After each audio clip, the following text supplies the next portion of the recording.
Now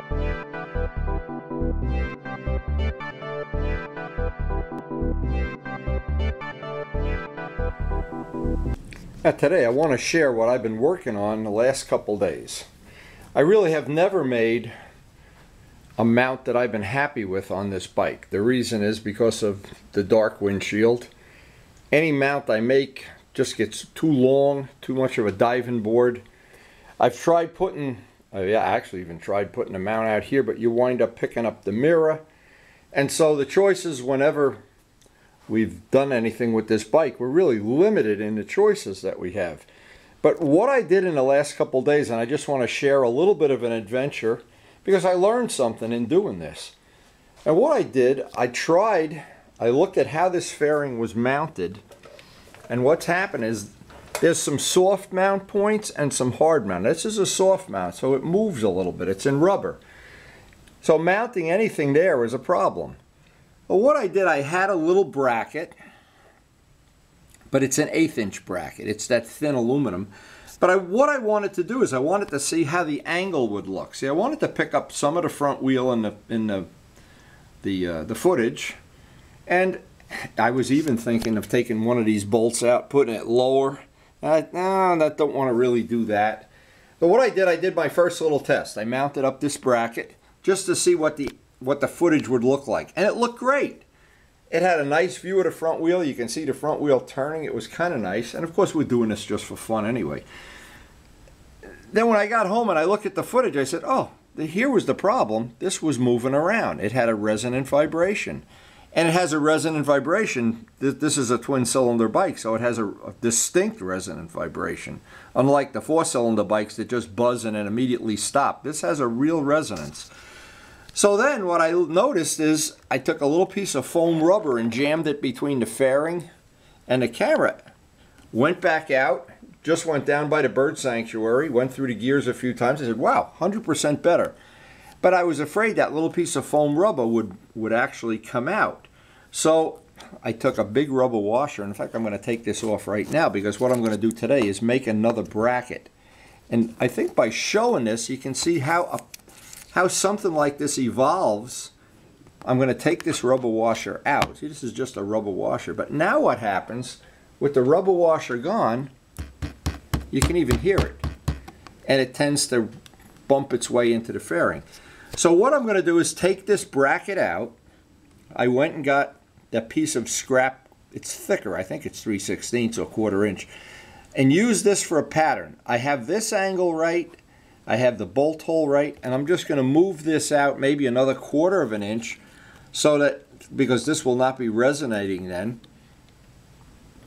and I can use this on another bike for another test. It's just used it to position the camera and assess that resonance is not going to be a problem. So I'm guessing a 1/4 inch. I'll even make it 3/8 inch so the camera's further out. Now what that's going to allow me to do is I made the holes in here oversized, so I can move the camera back and forth just a little bit when I make the final adjustment. And I think that's going to be, see, what I wanted to, the point I wanted to make is I wanted to make a rear mount for this camera too, and I was thinking of using the foot pegs. And I looked at a lot of different things here, and it just, this is the next one, because every time I make one I learn something, and that's what I'm trying to pass on in the video is if you just bought these in a store, they almost always have a vibration issue. And I think mine are a little better. They're still not perfect, but as I've made them for every bike in here, I've come up with my own little set of rules that sooner or later I guess I'm going to be able to make into one dedicated video. But the biggest thing I've learned so far, the biggest #1 thing is you cannot have this in a resonant range that matches the bike. It can't, no matter, every bike is different, every mount is different, and sometimes a mount that works on one bike doesn't work on another one. But I've managed to get this, at least so far. I feel like I've learned something and the time has been well spent. And I love the fact some of these polished parts we did, some of the painted parts, this bike has been upgraded in many very simple, easy ways, but it still remained. You look at it, it looks like a stock motorcycle until you take a really close look. And I've really enjoyed riding this bike. We're just coming up on 16,000 miles here. It's actually due for its oil change. Maybe today I'll even get the oil changed. Just a small tip. Anytime this is mounted, I'm just going to use this for a demonstration. I'll do it this way. If this were mounted really close to the fairing, what has helped get rid of the vibration is I have that little piece of foam rubber tape there, and you can see the foam rubber, if you can make it in such a way, it helps kill off some of the vibration. A small tip, another tip is when you take the camera out of the box, so at some point in time it tends to get loose in there and it rattles around inside the box. Well, what I've done, I've taken a little piece of balsa wood. You can use a piece of cardboard or something. Luciano actually uses a piece of a zip tie and jam the camera in there before you shut the box. That seems to help with the vibration issues too. And a lot of these little tips, they seem like small things, but they really do work. Now from this angle you can see pretty much how I've got this mounted in there. And a point is when the camera's not on it, you can see it better. It's because it's the thinner material. Well, and here's the other point: is this is a hard mount. I'm not sure if you can you see how that works, but some of the fairing mounts are actually pretty stable and solid, and some are just rubbery. So this really is on this bike, unless I want to drill some holes, and I don't. This is going to be the only game in town. And the best one I've had the best luck with now is, up to this point, the one that's on the R1, because it's so fully adjustable. It's adjustable from side to side in a matter of about 30 seconds. And the rear one on the Ninja is another real good one. This one still needs some work, again, because it's long. Anytime you have a length, the longer you make it, the more prone it is to vibration. Now, for whatever reason, this one is the longest one, but it resonates outside a range that really matters. So this one's actually been pretty good. It's been a way better than this one, which had this, it's for some reason, this one resonated in the range that it was ruining the footage. This one was a lot better. And the one on the GS, because it's short, the whole key here is short and mounted to something solid, that one's proven to be pretty good too. So, but the whole point is, every one is just a little bit different. And as I've gone through this exercise, I've learned some basic do's and don'ts. And the do's and don'ts are, don't make a big long diving board. That's basically it in a nutshell. And keep the camera solid in its case. And try to get a range if you find you're in a range. And you can always, you look at the footage on the computer and it's nice, and all of a sudden it's, well, that means you're in that resonant range. So you either can move it up, move it down, make it longer, make it shorter, but you're in, like a guitar string, you're in that range. So I've worked on it extensively, only because it's proven to be a challenging thing for me, and I've enjoyed doing it, and I hope by sharing it, some other people can have some more satisfying or some nice footage to share. I love sharing the footage of our rides. Now, if you're bored, you can delete it, but if you're not bored, if you're sitting at your desk and getting paid by the hour, it's probably not a bad investment. But it is for your boss, but not for you. Now, another tip, of course, when you make up any mount, again, the thicker material is better. I always try to make it, well, as close to the motorcycle as possible, but in this case it was too close. So all I'm going to do is pattern these holes out when I make the thicker piece of material. But when you buy the camera mount kit that comes with the $25 Anart camera, and these cameras, by the way, are still 25 bucks out on Amazon. When you buy that, buy 2 of the packages that have the universal mounts, because then you can make mounts for anything. You can make various ones, different ones, and find out which ones work for you. Now, it's just easier when you drill the first hole. If you leave, you see I've left a little bit of extra material there. It just gives it a better bite in the vise, but it's always best to drill that hole first. Then I can get a good bite in the vise, so I'm not going to take a chance as far as getting that material to kink there. I need to keep enough of a radius that I don't fracture the material. So remember, this is from Lowe's. It's soft aluminum. If it was aircraft grade aluminum, well, you'd have to deal with it differently. You could always heat it, in fact. But we're trying to keep this a relatively simple process. Now, a couple of things. Whenever you're drilling soft aluminum, you'd like the drill press to be on the slowest speed. Obviously a sharp drill. Yep, slowest speed. If you try to drill aluminum fast, it clogs and it just makes a mess. Now, because this isn't a super high precision job, we don't need a starter drill. This will be fine.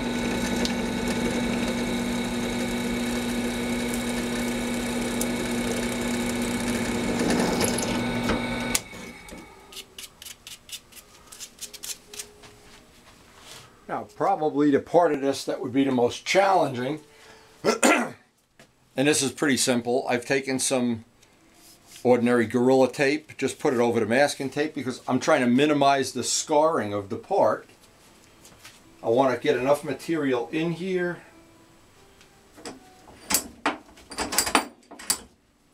Now, whenever you bend anything, if you bend this, if we had a break, if we had a real break, we could really bend this, make a nice neat turn. If this was a machine shop job, there'd be all kinds of other things we could do. You could, in essence, just grab this and bend it. When you do, this radius would be gigantic. By hitting it with a hammer, in fact, you know what?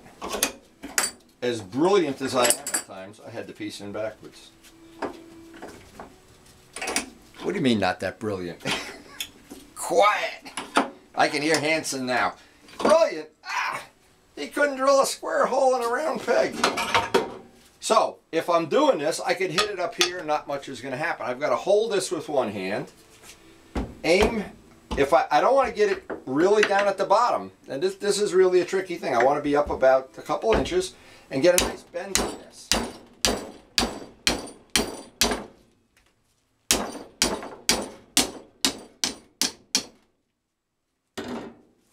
Now we'll see how that worked out. Now the next step to spot those holes, I know I want to have this about 1/4 of an inch further out, and I got to use that as my reference. So what I did, I turned it over, ran it up against a flat surface, and that's the part where it was, and I've added about 3/8 of an inch. Now what I thought I'd do too is, just because this is going to be kind of a universal bracket, I'd add an extra set of holes. You know what, I actually could do this. I could make a set a little bit further out.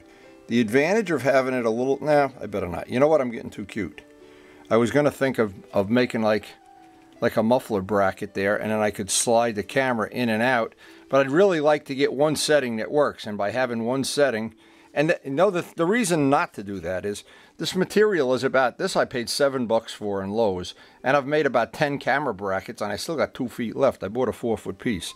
So anyway, by spotting the holes now, and I'll have to cut this off, and then be ready for the time-consuming part, making sure it fits and polishing it. I wanted to show another great little tip. This is something I have, the reason for this is every time I drill a hole, I run it around, I pick the chips up off the floor.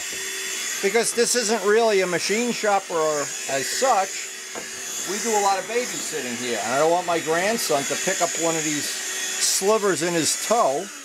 And what happens at the end of the day, you just dump it out. These were the best investment I've ever made. Just to keep the shop orderly and neat. And if you get one of these, and I'm sure if you have a child around, this is like a little, if you're doing steel especially, this is like a little razor blade. And if we had a machine shop, we'd just leave it on the floor to the end of the day, but we don't do that here. Steps not to leave out. You can even use an oversized drill, is just to break that sharp edge, because when we go to polish this, that razor edge is going to just tear up the buffing wheel, and we just bought a new buffing wheel, actually, if you see it in the background here. And I've got to break it in today. This is kind of a pain in the neck, because what happens, as you break it in, see there's dry spots, until it wears down perfectly equally.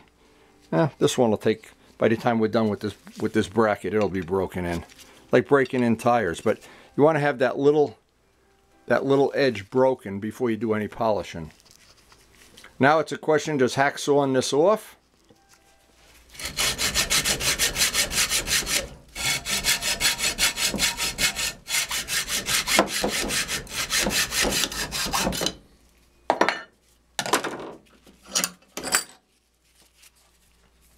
Okay, next step over on a belt sander. Do this up.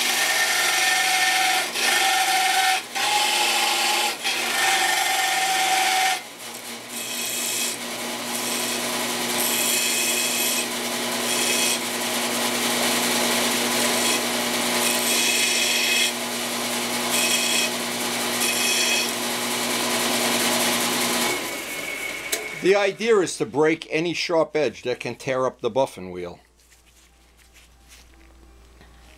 Now the best thing here is the easiest way, just true all the edges up. Before we go over to the drill press and get the sanding scratches out.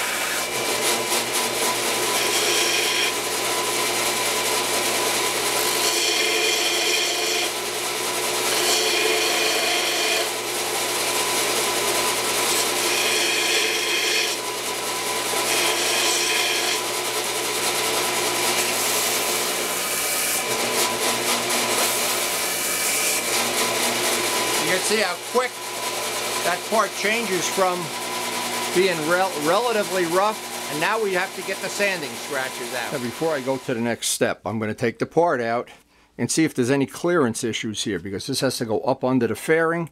I want to see if I have to trim some of that material away, make it smaller, wider, thicker, whatever. But it's always good to do like a dry run test fit before you spend all the time that'll be required, probably an hour or so, to polish the part. Now, just to show, and what I like about this, all this stuff comes from Harbor Freight. These are the ones, I save them when they're worn out to do final polishing.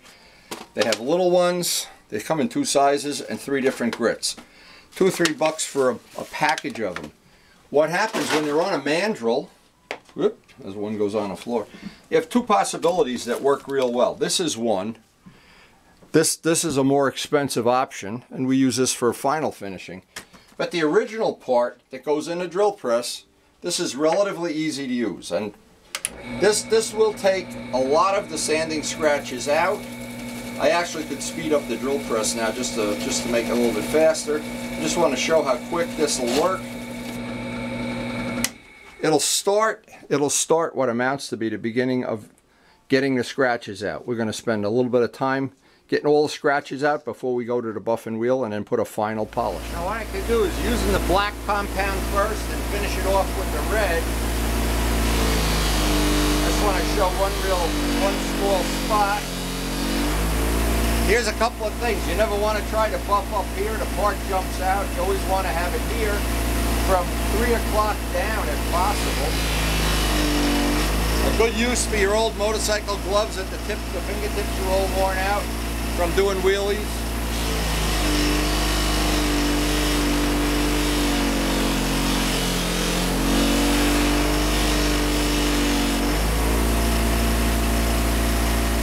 Let me just show this. It's a little bit of time consuming, but get a clean cloth. I'll put it under the light here, maybe the light will. Just going to be a matter of time. We'll have this whole part polished up. Now, because we've got this part pretty much double the thickness, it isn't a guarantee that it's going to be perfect, but we'll hopefully have moved out of this resonance range and into a range that doesn't affect the footage anywhere near as much. I think that's going to be an improvement. I'm going to go bolt it to the bike, and we're not going to have time today to work with it. That's the problem, because we're going to be getting ready very soon to go get our grandson.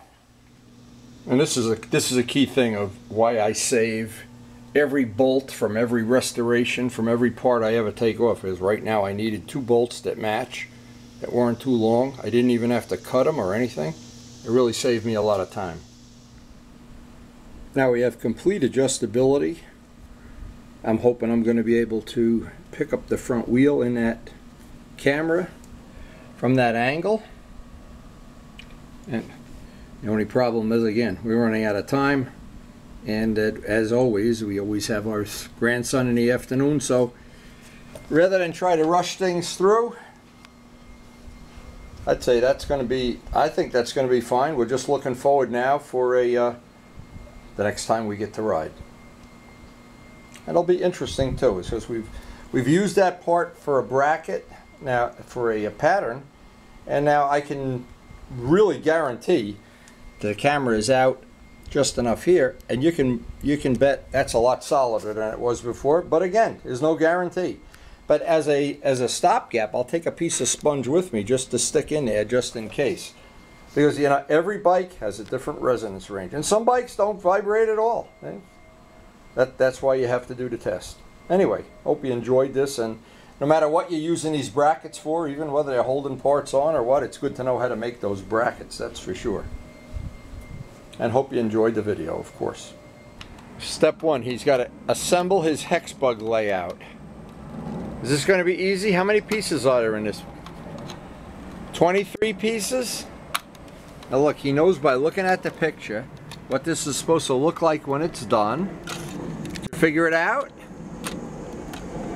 Come on, you got to figure this out. Or should we call Luciano for some help? Grandpa! Where's the next piece go? Let's get the next piece going.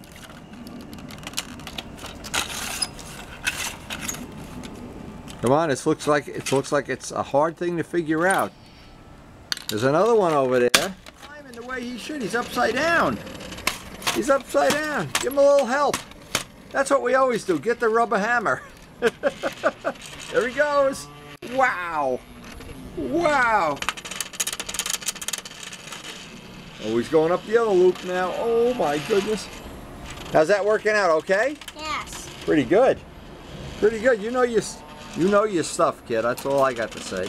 And When it's two just separated. look at how he goes up there. Wow, that's pretty cool. You got the whole thing finished now. Oh, here he goes up, up, up, up, up, up, up, up, up, up, up, up, up, up, down, around, around, around, around. Mom. Oh, he's stuck. He's stuck. Oh, God. Did he go out a black hole in space? Up. He's out. He's out. Oh, he's down. He's down. He's down. He's up. He's up. He's up. He's Miles. he has his time Miles, getting the look at me, phone. please. Miles, Yes. I want you to say this. Thanks for watching. Thanks for watching.